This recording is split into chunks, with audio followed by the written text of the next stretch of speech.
Traders, good morning traders. स्वागत है आपका हमारे यूट्यूब चैनल लक्ष्मी कैपिटल पे।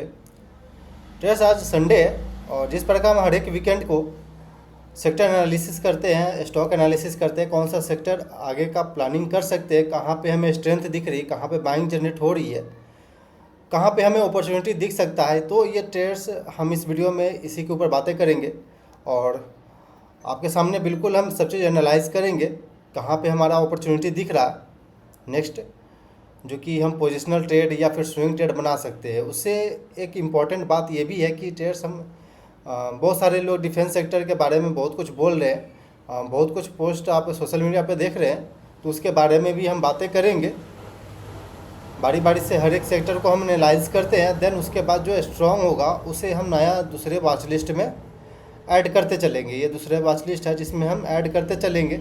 जो भी सेक्टर हमें स्ट्रॉन्ग लगेगी, जिसका चार्ट पैटर्न प्रॉपर हमारे सेटअप के हिसाब से बन रहा है, तो उसमें ऐड करेंगे। ट्रेड्स, सबसे पहले हम बता दें, स्क्रीन पे दो इंडिकेटर यहाँ पे दिख रहा है, एक इंडिकेटर यहाँ पे दिख रहा है। हम 3 इंडिकेटर के थ्रू ये एनालिसिस करेंगे। आपको बता दें, जो रेड लाइन दिख रहा है यहाँ पे, रेड वाली, ये 200 डेज मूविंग एवरेज है, जो कि long term strength, long term trend बताती है। और ब्लैक वाली जो लाइन है वो 50 मूविंग एवरेज है, जो कि शॉर्ट टर्म स्ट्रेंथ और शॉर्ट टर्म का ट्रेंड बताता है। साथ में नीचे RS लगा हुआ है, तो इसे हम थोड़ा सा इसे चेंज कर लेते हैं इसके सेटिंग में। ये निफ्टी 500 के कंपैरिजन में हम रखेंगे। रेशियो चार्ट है, ये रेशियो चार्ट होता है। तो ट्रेड्स, चलिए हम निफ्टी 500 क्यों रखें, क्योंकि ये ब्रॉडर इंडेक्स है, उसी के मुकाबले में हम यहाँ पे कंपैरिजन करेंगे ट्रेड्स। तो चलिए बारी बारी से हम एक बार सेक्टर को एनालाइज करते हैं। आप यहाँ पे नाम देख सकते हैं, जो भी सेक्टर का चार्ट पैटर्न आ रहा है, सिंपल सा लॉजिक रहेगा। जो भी प्राइस, जिस सेक्टर का भी प्राइस अगर 50 मूविंग एवरेज और 200 डेज मूविंग एवरेज के ऊपर ट्रेड कर रहा हो, RS पॉजिटिव हो, उस तरह का हम सेक्टर को अपने दूसरे वॉच लिस्ट में ऐड करते चलेंगे।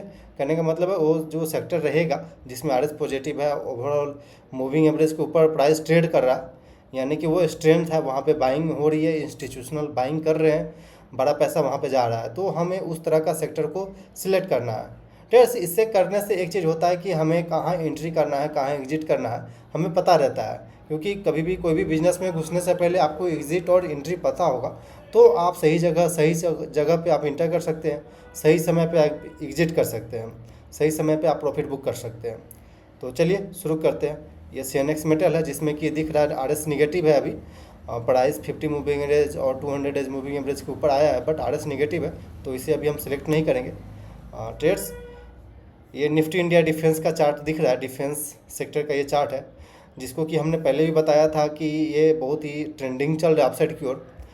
बट अपसाइड की ओर जाने के बाद ये RS जो है कंसोलिडेट कर रहा है और प्राइस थोड़ा सा डाउनसाइड की ओर आ रही है। और इसके अलावा भी हम सोशल मीडिया पे बहुत सारे चीज़ें देख रहे हैं जो डिफेंस सेक्टर के रिलेटेड आ रही है बातें, बट हमें उस चीज़ों पे नहीं ध्यान देना है, हमें उस नॉइज़ पे नहीं ध्यान देना है। हमें बस अपना जो प्रोसेस है उसे हमें फॉलो करना है। जैसा कि हमने पहले इंटर कर लिया था इस ट्रेड में, लगभग अच्छा खासा इसमें प्रॉफिट चल रहा था मेरा। अभी तक हम ट्रेड को होल्ड कर रहे हैं। एग्जिट करने का भी सिंपल प्लानिंग ये रहता है कि मूविंग एवरेज के नीचे या फिर RS निगेटिव हो गया, हमारे जो सेटअप है उससे प्राइस हटने लगा, तो फिर हम वहाँ से एग्जिट करेंगे। नहीं तो फिर अगर मान लीजिए RS पॉजिटिव है, वापस यहाँ रिट्रेसमेंट दे करके मूविंग एवरेज पे आ रहा, तो फिर हम उसमें पिरामिडिंग करेंगे। पिरामिडिंग आई थिंक कि आपको पता होगा, अगर नहीं पता है तो कमेंट सेक्शन में बताइएगा, उसके बारे में अलग से हम एक स्पेशल वीडियो बना सकते हैं उस पर। तो आगे चलते हैं दूसरे सेक्टर के पास। ये IT सेक्टर है, जिसमें कि प्राइस आप देख सकते हैं और RS भी देख सकते हैं, बिल्कुल निगेटिव है, तो यहाँ पे हमें कुछ नहीं चाहिए। PSE है सेम, ये भी कोई ट्रेंड नहीं दिख रहा है यहाँ पे अभी हमें, तो इसको स्किप करते हैं, आगे चलते हैं।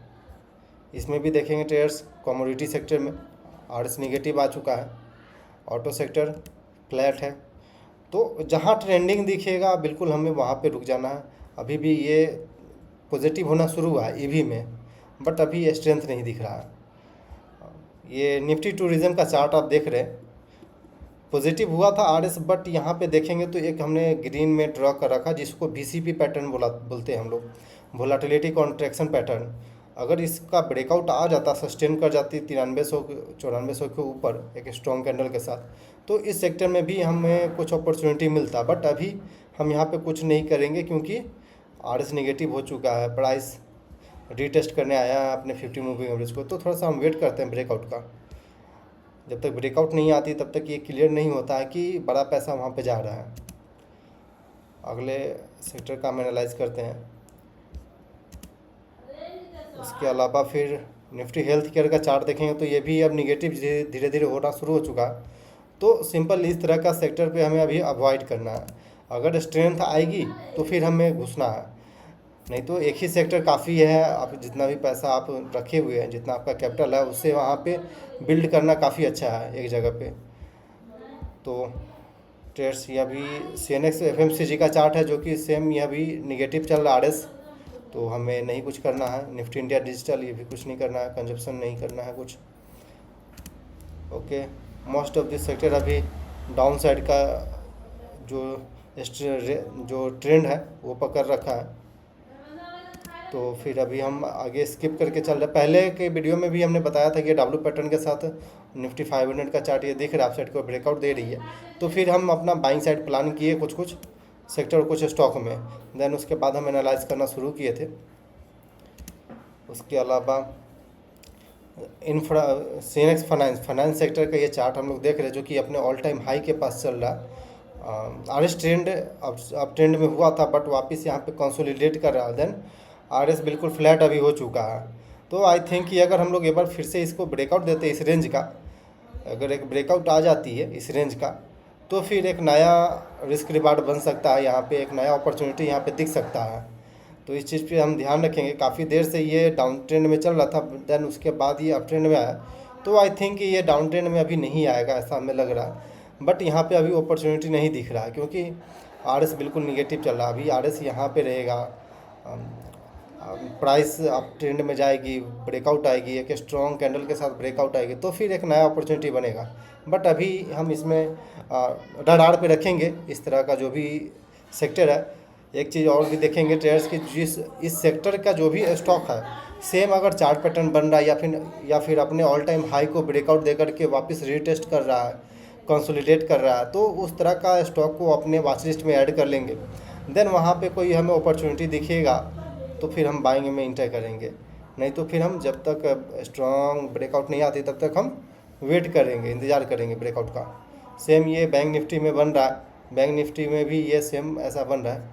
हम चलेंगे ट्रेड्स, अपने कुछ स्टॉक को भी सिलेक्ट किया है उस सेक्टर से, जिसके ऊपर भी हम बातें करेंगे कैसे हम सिलेक्ट कर रहे हैं। और ये अभी नया PSU बैंक भी अभी स्ट्रेंथ दिखाना शुरू हुआ है। तो मेरा इधर कहीं बाइंग था पहले से इसमें, PSU बैंक जो ETF है इसके थ्रू मेरा बाइंग था पहले से। तो ये अभी ग्रीन में आना शुरू हो चुका है। लगभग 3% तक का तेज़ी था प्रीवियस डे पे। अगर 7200 के लेवल को अगर हम क्रॉस करते हैं तो आई थिंक कि एक बार हो सकते हैं कि हम लोग आराम से 8000 के लेवल को भी टच कर दें, क्योंकि RS देख सकते हैं आपकी ये धीरे धीरे पॉजिटिव होना शुरू हो चुका है। प्राइस काफ़ी स्ट्रेंथ के साथ ब्रेकआउट आया है। तो हो सकता है कि एक बार 7200 के लेवल को आराम से टेस्ट करेगा। तो इस तरह का सेक्टर हमें बिल्कुल अपने वॉच लिस्ट में ऐड कर लेना है। तो जो भी सेक्टर था हम उसे एनालाइज कर लीजिए, जिसमें से हमें 3-4 सेक्टर मिला, जैसे कि PSU bank, finance sector, Nifty bank यानी प्राइवेट बैंक, उसके अलावा डिफेंस सेक्टर तो हम पहले से बोलते आ रहे हैं। तो चलिए आगे हम कुछ स्टॉक के ऊपर भी एनालाइज कर लेते हैं। तो ये बैंकिंग PSU बैंक सेक्टर से है, निफ्टी बैंक से है यहाँ पे, और फाइनेंस सेक्टर से कुछ स्टॉक हमने रख रखा है पहले से ऐड करके। उसके अलावा अभी हम एक बार इसे एनालाइज कर लेते हैं। देन उसके बाद फिर हम डिफेंस सेक्टर पे एनालाइज करेंगे कि डिफेंस सेक्टर में वापस कहाँ पे अपॉर्चुनिटी हमें दिख रही है और क्या करना चाहिए। क्योंकि बहुत सारे सोशल मीडिया पे अभी हम लोग देख रहे हैं पोस्ट वगैरह कि रिजल्ट अच्छा नहीं आया, मजगांव डॉकशिप का भी रिज़ल्ट अच्छा नहीं आया। बट हमें उससे रिज़ल्ट से नहीं मतलब है। हम अगर टेक्निकली ट्रेड करते हैं टेक्निकल बेसिस पे, तो हमें टेक्निकल बेसिस पे ही ध्यान रखना चाहिए कि कहाँ एग्जिट करना है और कहाँ इंटर करना है। तो ये कैनरा बैंक का हम चार्ट देख रहे हैं अभी। तो कैनरा बैंक लगभग मेरे पास अभी 100 के पास से बाइंग किया हुआ है इसमें। मेरे पोर्टफोलियो हम देखें तो कैनरा बैंक लगभग 100 के पास से बाइंग किया हुआ है और अभी ये ट्रेंडिंग चल रहा है। ब्रेकआउट भी आ चुका है, काफ़ी अच्छा अप ट्रेंड की ओर जा रही है। तो आई थिंक कि अब ट्रेंड ये पकड़ ले, क्योंकि आरएस भी देखेंगे तो काफ़ी अच्छा पॉजिटिव हो चुका है। और ये ब्रेकआउट गैप अप के साथ ब्रेकआउट भी आया था एक स्ट्रॉन्ग कैंडल के साथ। प्रीवियस डे पे भी क्लोजिंग आई है, लगभग 3.5% का प्लस में जाके क्लोजिंग दी है हम लोग। तो ये काफ़ी स्ट्रेंथ यहाँ पे दिख रही है। तो ठीक है, हम होल्ड किए हुए हैं इसे। उसके अलावा आगे चलते हैं। पीएनबी बैंक है, तो पीएनबी बैंक भी देखेंगे तो ट्रेडर्स ये अप ट्रेंड की ओर जाना शुरू हो चुका है इसका आरएस। बट ये एक प्रॉपर जो पिवट होता है उससे ब्रेकआउट अभी नहीं दिया है। तो एक मेजर पिवट को हम अपसाइड की ओर, एक मेजर पिवट को अगर हम ब्रेकआउट देकर ऊपर सस्टेन करते हैं तो फिर हम प्लान कर सकते हैं इसमें। माइनर पिवट पे अभी हम कुछ नहीं कर सकते। माइनर पिवट और मेजर पिवट में सिंपल सा अंतर होता है, ये छोटा सा हम लोग अप ट्रेंड की ओर जाना शुरू किए, देन यहाँ पे ये माइनर पिवट बना और ये बड़ा एक ट्रेंड चला बहुत दिन तक, तो ये मेजर पिवट रहा। तो मेजर पिवट का एक बार ब्रेकआउट आ जाती है, एसबीआई है ये एसबीआई, तो इसमें अभी देखेंगे तो आरएस निगेटिव है, प्राइस अभी अपसाइड की ओर जाना शुरू हुआ, तो ऐसा हमें नहीं चाहिए, तो फिर हम इसे यहाँ से डिलीट कर लेंगे। HDFC बैंक है ये, इसमें देखें तो ऑल टाइम हाई का ये ब्रेकआउट दे करके अपसाइड की ओर कंसोलिडेट कर रहा है, जैसा बैंक निफ्टी फाइनेंस सेक्टर में हो रहा था सेम ये भी वैसा ही चार्ट पैटर्न बन रही है। तो आई थिंक हो सकता है ये इस ट्रेंड लाइन, इस मूविंग एवरेज का एक बार पास में आ जाए, देन आई थिंक कि हो सकता है इसमें एक स्ट्रॉन्ग ब्रेकआउट दिखेगा, क्योंकि वहाँ पे नया एक रिस्क के बाद जनरेट हो जाएगा। तो बहुत सारे जो ट्रेडर या फिर इन्वेस्टर होते हैं उसे बाई करने में इंटरेस्ट रहेगा, प्रॉपर रिस्क रिवार्ड का बात होता है। ये देखेंगे तो ये एक पिवट है जिसका ये रेंज बना रखा है, और यहाँ पे देखा जाए तो VCP पैटर्न जैसा भी ये फॉर्मेशन दिखा रहा है ट्रेडर्स, आपको सिंपल दिखाएं यहाँ से एक रेंज बना रहा है VCP वोलाटिलिटी कॉन्ट्रैक्शन पैटर्न जिसको भी हम बताए हैं। तो सिंपल ये वोलाटिलिटी कॉन्ट्रैक्शन पैटर्न बन रहा है, तो हम वेट करेंगे इसका, अगर ब्रेकआउट आ जाता है और आरएस पॉजिटिव हो जाती है तो फिर आप यहाँ पे कोशिश कर सकते हैं बाइंग का छोटा सा स्टॉप लॉस के साथ। तो ये इस तरह का स्टॉक हमें सिलेक्ट करना है। अगर देखा जाए तो ये कोटक बैंक का चार्ट है, कोटक बैंक का पहले पॉजिटिव रहा था आरएस, काफ़ी अच्छा ट्रेंडिंग रहा है स्टॉक, बट वापस से ये थोड़ा सा आरएस इसका नेगेटिव होना शुरू हो चुका, तो अभी हम इसे एग्जिट कर लेंगे क्योंकि इसमें अभी स्ट्रेंथ नहीं है। और इंडसइंड बैंक का ये चार्ट देख रहे हैं आप, तो यहाँ पे कुछ चार्ट पैटर्न अलग ही ढंग का बना हुआ है, तो इस तरह का स्टॉक हमें नहीं चाहिए अपने वॉच लिस्ट में। ICICI बैंक है, तो ये भी ठीक ठाक अभी है, आरएस अभी निगेटिव नहीं हुआ, पॉजिटिव ही है, और प्राइस कंसोलिडेट कर रहा है एक रेंज में, तो अभी हम इसको रखते हैं। हो सकता है कि एक स्ट्रॉन्ग ब्रेकआउट के साथ प्राइस अपसाइड की ओर मूवमेंट करे और एक अपॉर्चुनिटी दिख सकता है। तो ये मुथूट फाइनेंस का चार्ट यहाँ पे दिख रहा है आप लोग, वापस से आरएस निगेटिव हो चुका, तो फिर हम यहाँ से एग्जिट कर लेंगे, हटा देंगे अपने वॉच लिस्ट से। ICICI लोम्बार्ड आरएस देखें तो कंसोलिडेट कर रहा है एक रेंज में, प्राइस भी अपने पिवट को अपसाइड की ओर, काफ़ी रेजिस्टेंस भी है, दो रेजिस्टेंस है, तो अभी हम इसे एग्जिट कर लेंगे। तो इस तरह से जो भी चार्ट पैटर्न आप सिलेक्ट करेंगे, आप ये सिंपल सा, अब यदि आप बिगिनर हैं तो सिंपल ये चीज़ फॉलो करेंगे तो आपका पैसा आराम से बनेगा। इसके अलावा आप बहुत सारे सोशल मीडिया पे देखेंगे और बहुत सारे जगह आप डिस्ट्रैक्ट होंगे तो प्रॉब्लम पड़ जाती है। अगर चीज़ें जितना सिंपल रखेंगे उतना ज़्यादा आपके लिए इफ़ेक्टिव काम करेगा। तो इस तरह का चार्ट पैटर्न जैसा कि आप देख रहे हैं HDFC लाइफ है ये, आरएस बिल्कुल पॉजिटिव है, प्राइस अप ट्रेंड में चल रही है, तो इस तरह का चार्ट अपने पोर्टफोलियो में ऐड करिए। इस तरह का जो स्टॉक है अपने पोर्टफोलियो में ऐड करिए, काफ़ी अच्छा अप ट्रेंड की ओर जा रही है, तो पैसा आराम से बनेगा इस पर। SBI लाइफ है, सेम ये दिख रहा है, यहाँ पे पिवट क्रॉस किया, एक रेंज बनाया, देन वापस ये क्रॉस दिया, वापस ये अप ट्रेंड की ओर जा रही है, आरएस भी पॉजिटिव है। तो इस तरह का स्टॉक अपने पोर्टफोलियो में वॉच लिस्ट में ऐड करके रखेंगे ट्रेडर्स, तो काफ़ी अच्छा रिटर्न बन के आएगा। ये REC का चार्ट है जो कि बिल्कुल यहाँ निगेटिव दिख रहा है, तो फिर हमें रखना नहीं है इसे, क्योंकि जो बड़े प्लेयर हैं, जो बड़ा इंस्टीट्यूशन है, वो पैसा नहीं डाल रहे हैं, तो फिर हम क्यों डालें वहाँ पे पैसा, सिंपल सा लॉजिक है। ये भी श्रीराम फाइनेंस का चार्ट है, तो निगेटिव दिख रहा है यहाँ पे। तो ये कुछ स्टॉक हमारे लिए निकल के आया, इसमें भी हम लाइव मार्केट में इसे एनालाइज करेंगे, और जहाँ पे हमें स्ट्रेंथ दिखेगी उसे हम सिलेक्ट कर लेंगे। तो चलते हैं, अब वापस बताते हैं आपको। सिंपल ये मार्केट डाटा के पास आएंगे, आप इंडाइसेस में जाएंगे तो ओवरऑल इंडाइसेस जो भी है हमारे मार्केट में ट्रेड हो रहा है उसे यहाँ पे आप देख सकते हैं। इसमें से हम सिलेक्ट करते हैं डिफेंस सेक्टर का, जो डिफेंस सेक्टर के बारे में हमने बात किया अभी। एक बार देख लेते हैं कहाँ गया निफ्टी डिफेंस। जो भी डिफेंस सेक्टर का स्टॉक है उसके अंदर आराम से मिल जाएगा, इसलिए हम उसे hold okay. Nifty India digital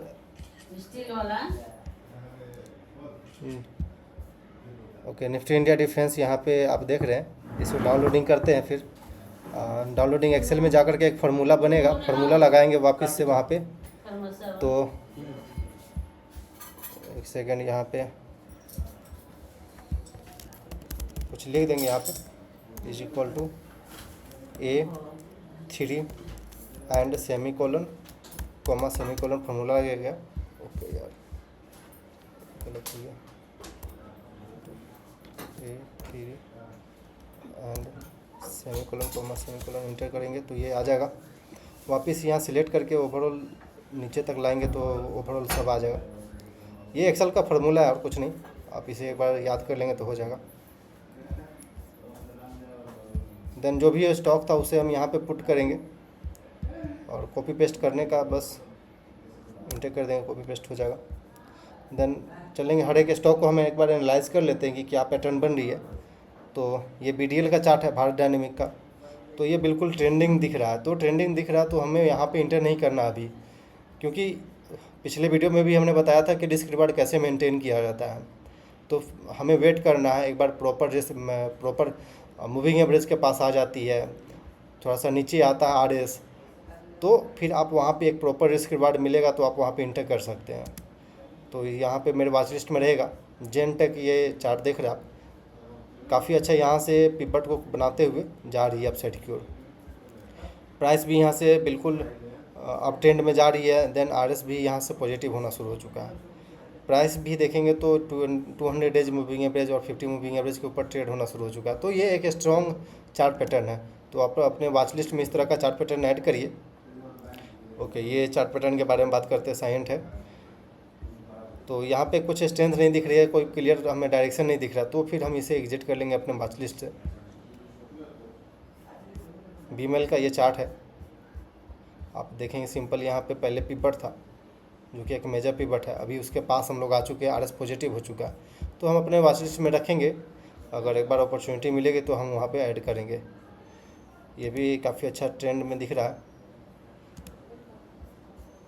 तो इस तरह से यदि एक बिगिनर अपने आप को एनालाइज करता है, अपने मार्केट को एनालाइज करते हैं, जो भी सेक्टर जो भी स्टॉक है, कि स्ट्रॉन्ग सेक्टर कैसे निकालते हैं, स्ट्रॉन्ग स्टॉक कैसे सेलेक्ट करते हैं और कैसे ट्रेड लेते हैं, कैसे ट्रेड में इंटर करते हैं। हाँ, एक चीज़ ध्यान में रखेंगे, यदि आप ट्रेड में इंटर करते हैं, फर्स्ट टाइम कोई स्टॉक पे इंटर करते हैं, तो फिर आप उसमें प्राइस का फॉलो थ्रू आने तक का वेट करें। अगर प्राइस में फॉलो थ्रू आती है आप ट्रेंड की ओर, तो फिर आप दूसरे, अगर मान लीजिए कोई स्टॉक में हम इस स्टॉक में इंटर कर गए इधर कहीं, और मेरा बाइंग प्राइस लगभग 1800 के पास था, हम इंटर कर गए, देन ये प्राइस अभी 2800 के पास चल रहा है, ये लगभग 3000 के पास।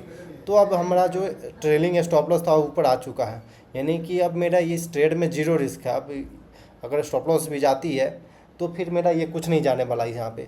तो फिर इस तरह का सिचुएशन में आप नया पोर्टफोलियो में स्टॉक ऐड कर सकते हैं। उसके बाद जब तक प्राइस में फॉलो थ्रू नहीं आ जाती, ब्रेकआउट नहीं आ जाता, आप जिस स्टॉक में इंटर कर गए हैं उसमें फॉलो थ्रू नहीं आ रही है, तब तक आप बिल्कुल वेट करिए ट्रेड्स। तो सिंपल लॉजिक, सिंपल, जितना आप सिंपल रखेंगे ट्रेडिंग को उतना अच्छा परफॉर्म कर पाएंगे, उतना अच्छा पैसा बनेगा। तो सिंपल ये इस चीज़ को हम बिल्कुल बिगिनर के पास, बिल्कुल बिगिनर जैसा ही हम बता रहे हैं हर एक चीज़ को। तो ट्रेड्स, आई थिंक कि आपको हर एक चीज़ समझ में आया होगा। अगर समझ में आया तो वीडियो को लाइक करिएगा, चैनल को सब्सक्राइब करिएगा। क्लोज करते हैं वीडियो।